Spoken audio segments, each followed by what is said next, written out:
Hakuna kitu ambacho kinafanyika chenyewe. Hakuna.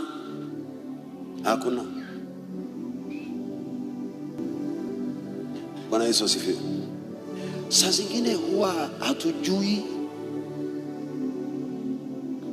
Shetani anaweza akaingia kwa nyumba ya mtu, akakoroga kontrakta, akajenga vibaya, nyumba ianguke, iue watu wangapi? Ndio jengo ambalo ulikuwa unajenga, county government ije na sheria, mijengo yote isimame, tunafanya ukaguzi ili yako ikwame. Ina promosha ya mtu, angalau sheria itolewe, mijengo yote isimame kwanza, tunafanya ukaguzi. Na saa hiyo ndio ulikuwa unaenda kukamilisha ujenzi wako. Pesa una divert, unapeleka kwingine. Ukishamaliza pesa ndio sasa sheria inatolewa, unasema natoa pesa wapi? Kazi ishakwama. Wewe unaona ni county government ama national government imekuja na sheria? Hakuna sheria. Ni roho imeona kule unakoenda, hii pesa uko nayo itatoshea, na itatoshea, na hii nyumba itakuwa imejengwa imekamilika, nitafanya nini? Anaenda anaangusha, anakoroga mwingine mlevi, contractor mwingine mlevi, anamweka huko, anaambia watu jengeni hiyo haraka, hiyo ghorofa mbili inaisha leo, alafu inaporomoka yote.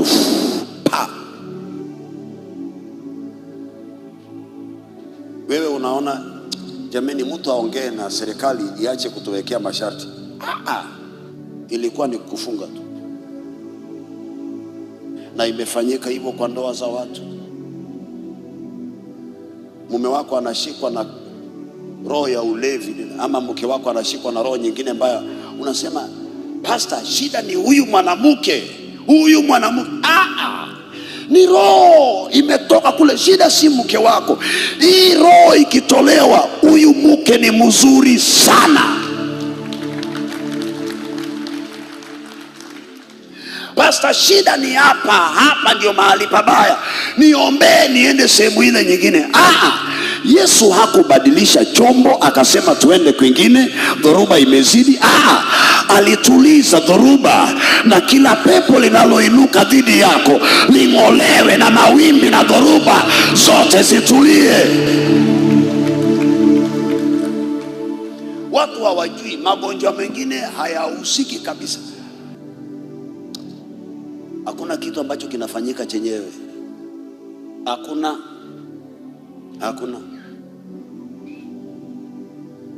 Nguruwe wote walikuwa wanakula mpaka wakati Yesu ametoa maroho yakaingia ndani ya nguruwe. Wewe unaweza kuona roho na macho? Wajua watu walitoka ndani ya miji 10 cities, wakaenda kuona habari, wamekaa hivi, wanasema huyu si ni yule mtu mzima amevaa ako na akili? Nini imefanyika? Huyu amefanya nini? Ametoa mapepo ndani yake. Akapeleka wapi? Ameingiza ndani ya nguruwe. Mnaongea nini hiyo?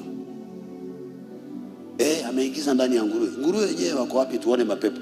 Wamezama, wameingia ndani ya bahari. Wakienda ndani ya bahari wanakuta nguruwe wako hivi, miguu yote iko nje. Sema nani amefanya hiyo? Huyu. Kwao ni wapi? Kule. Wakamwambia Yesu, tafadhali ondoka. Kile unachofanya sisi hatuelewi. Hata saa hizi, saa zingine tunaweza tukafanya huduma mpaka watu wote wakasema, hata wachungaji wanasema sisi pia ni wahubiri, lakini hiyo anayofanya sisi hatufanyi nini? Hatuelewi, atuondokee. Mara nyingi ninaona watu wakiwa wanasema huyu mtu hizi vitu anavyofanya haziko kwa Biblia. Si wanasema hivyo? Haziko wapi? Kwa Biblia. Yesu hakuzifanya.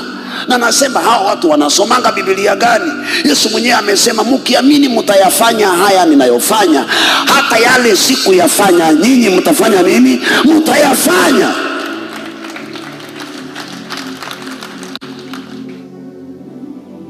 Wakati Yohana amekuja na ubatizo, nani alikuwa anabatiza watu? Hakuna. Wakamuuliza Yohana, nani amekuambia ubatize?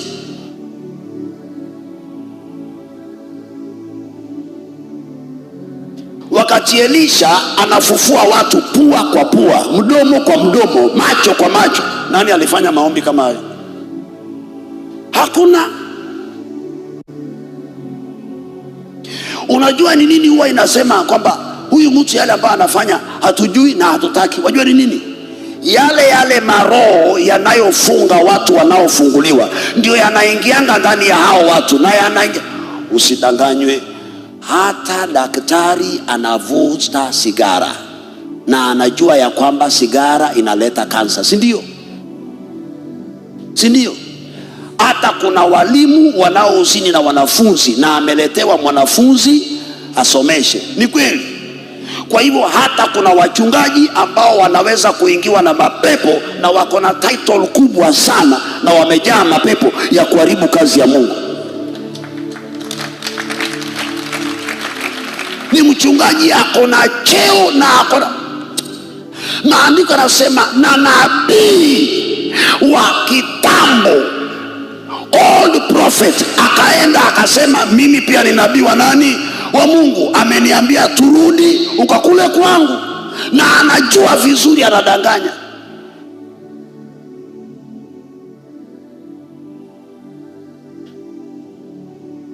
Saa zingine nikiona wachungaji wakiwa wanasema sisi hiyo mambo ya miujiza hatujui, hatuhusiki, nauliza jameni, si uvue nguo uende uvae jeans uvute sigara? Biblia yako Yesu alitoa mapepo, umekataa. Biblia yako Yesu aliponya watu, unakataa. Biblia yako Yesu alifanya miujiza, unakataa. Wewe ni pastor gani?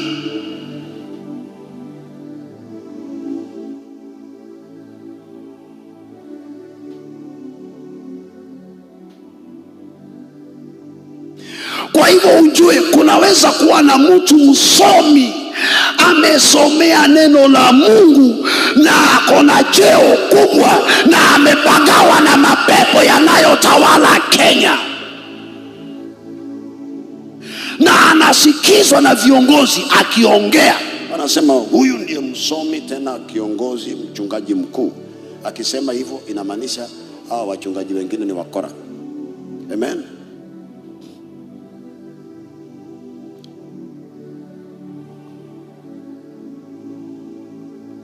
Maroho yanaweza kutumia mtu yeyote yule.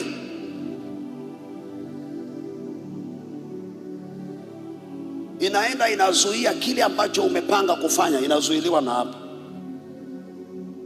Kuna watu ambao walikuwa wanaenda harusi wakahusika kwenye accident, wengine wakakufa, harusi hiyo imeisha. Naongea ukweli. Si kila siku iko kwa news ya Kenya. Hii Kenya iko na maajabu dadangu. Hii Kenya ndio nchi ambao ukienda harusi wengine wanakufa, mkitoka harusi wengine wanakufa. Naongea ukweli. Na iko kwa TV kila siku. Watu 6 wa familia moja, watu 8 wa familia moja, wakienda sherehe mtoto amegraduate wanarudi hawafiki nyumbani wamekufa. Nobody is learning something. Wanaona ni vifo vya kawaida na ni family members. Shetani hapendi mambo ya familia. Mambo ya familia hii Kenya shetani hapendi, hataki. Watu wanakufa 6, 4, 5. Ndoa shetani aliwekanga X. Hakuna. Na mimi ni katunu kwa Wakenya mimi. Hata unaona hao wako hapa, wengi wao wamekuja kunipima akili. Kwa Kenya mimi ni katunu, ninaongea kuhusu ndoa, mimi ni katunu. Unakwambia pastor, mimi nirudi kwa yule mtu.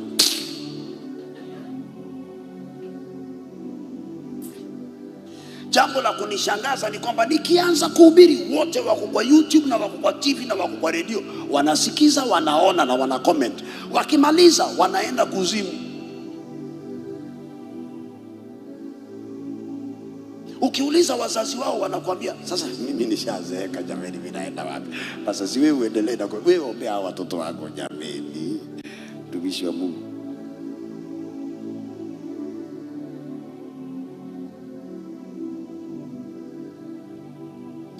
Roho inayotawala kwenu inaweza kuwakoroga na kitu ambacho hakifanani na kile unachotarajia. haiwezi ikafanya kitu ambacho utajua inakuzuia pale. No, ni lazima ikufanye uone hii, usahau ile.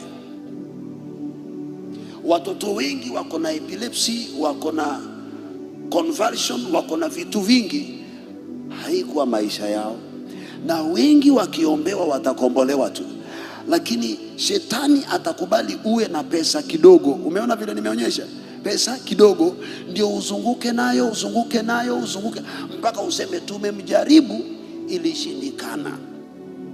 Wakati wake wa masomo ilipita, wakati wake wa kukombolewa ilipita. Sasa huyu ndio mtu wa kuwakomboa kwa familia. Alifungwa na ugonjwa fulani. Wengine ni waenda wazimu na si wazimu. Wewe unaona wazimu na ni roho imemfunga. Maana huyu mtu, wewe imagine mimi nilikuwa mzinifu. Imagine mimi nilianguka mtihani, nilikuwa kiongozi wa wajinga. Alafu angalia kile ambacho nafanya sasa. Nisingeokolewa, mtu angejua. Nisingeombewa Tononoka na Bishop Pius Muiru, mtu angejua kwamba naweza kuwa hivi. Nilishindwa hata na kulea mke mmoja, watoto utalea. Sasa watu wakaniangalia vile niko mwembamba, watoto wangu wako na majipu, mwingine anakaa kama toothpick. Kule nyumbani wakaniambia, Ezekiel, wacha kudanganya, unaugua ukimwi. Dalili tunaona kwako na kwa watoto wako. Ukishaambiwa hivyo na watu wa kwenu, utarudi huko 7 years siku kanyaga huko tena. Ninahubiri, hakuna mtu ananisikiliza. Mwingine akatoka mlevi huko, akaja akaniambia, wewe ni pastor na unahubiri, ni kama una ukimwi ni shida, huwezi niombea. Wewe usione Mavueni, usione Nyeri Crusade, wewe ona hii shida. Lakini kuna mtu atakombolewa kati ya leo na tarehe 1. Ahadi ya Bwana maishani mwako yatatimia.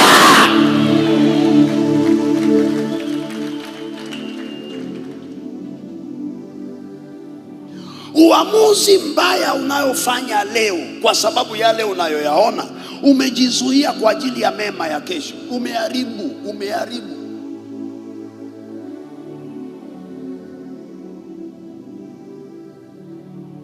Wengine ni watumishi wazuri sana, watumishi wa mama. Lakini sasa kwa kanisa lako kunaletwa kama mtu kingine, unafikiria ni nabii, anakupa unabii mwingine ambao inakupeleka western na ulikuwa unaenda eastern. Wengine ni watumishi wa Mungu wazuri sana, shetani anakupima, naangalia huyu ni mfungie na nini, na ameanza uimbaji vizuri. Hakuna Mungu kama wewe, hakuna. Na uko kanisani kwenu popote, hakuna mwenye ishara kuu. Ukianza kuimba watu wanasema, pastor, mwache huyo kwanza aimbe, atuimbie tusikie sauti ya Mungu. Amen. Kuna inuka mwingine anakuambia, wewe tangia uanze kuimba kwa hii kanisa, pastor amekupa nini? Hakuna. Nyenye hauna akili. Kipawa chako kinatumika. Wenzako wameimba, wako na magari, wewe bado uko hapa. Kuna tumia hii.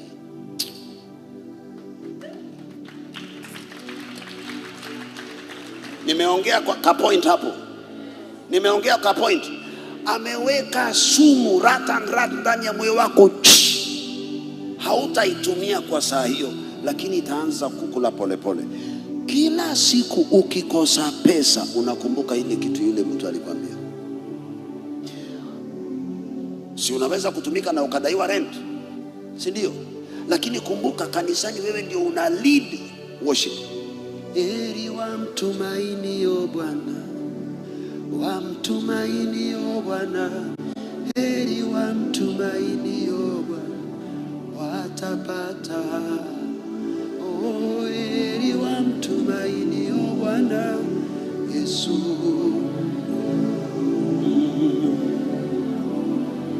Bwana wangu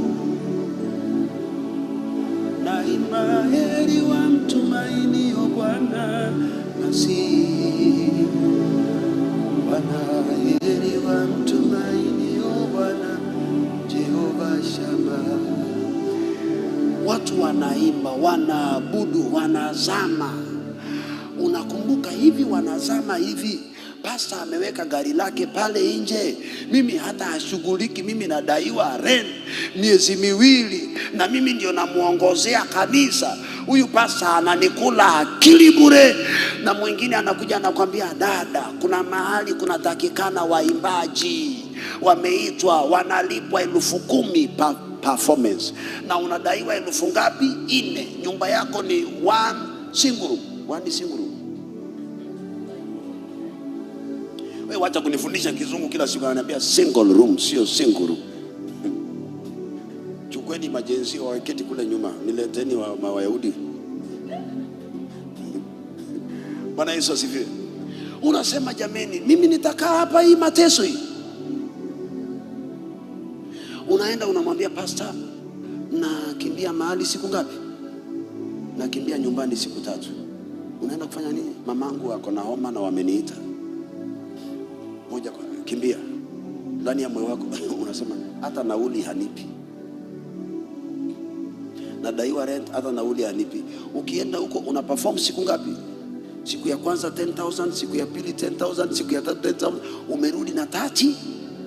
Yule mtu anakuuliza, ulienda wapi siku 3 sijakuona kanisani? Nilienda mahali nyumbani. Niambie ukweli. Nilienda kuperform mahali. Niambie imefanya nini? Nashukuru Mungu nimebarikiwa. Ulipata ngapi? 30,000. Si nilikwambia? Heri wamtumainio Bwana. Tumainia Ezekiel ama tumainia Bwana. Ameweka sumu ndani yako. Sasa uimbaji wako unakuta tu wewe na pastor hamkutana. Anakwambia wewe hatuelewani. Unasema yule dada aliniambia huyu pastor atanigeuka. Wewe ujui wewe ndio ushageuka madhabahu. Pole pole mwenyewe unajua kikiumana kuna mahali unaenda pale ulitoa ile 30,000. Tunaendelea vizuri. Maana ile kitu unayoona ni 30,000, hauoni unachafua anointing. Maana kama sio huyu babako, mafuta yako hiyo ulionayo haungekuwa nayo na wale hawange kujua.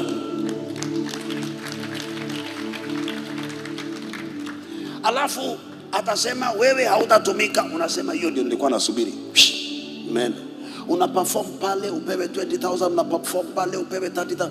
Hizo vitu nishafanya zote. Salimie mwenzako, mwambie yule jamaa amesimama pale ni maprofesa ya uasi.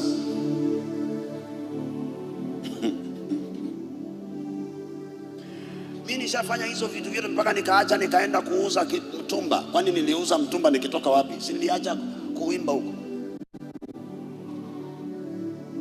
Unaenda unaimba, alafu haujui how to maintain the anointing, and you have the spirit of rebellion. Na haishangi mara moja. Pole pole pole pole unabaki na kitu kinaitwa ujuzi. Hata ukiimba nyimbo zako haziwezi guza mioyo ya watu tena, na hivyo ndivyo ulivyoisha. Wewe uliona pesa ya leo, haukutunza mafuta kwa ajili upako wa kesho na huduma ya kesho. Naomba ile roho inayokutesa ikizuia kule unakoenda, hiyo roho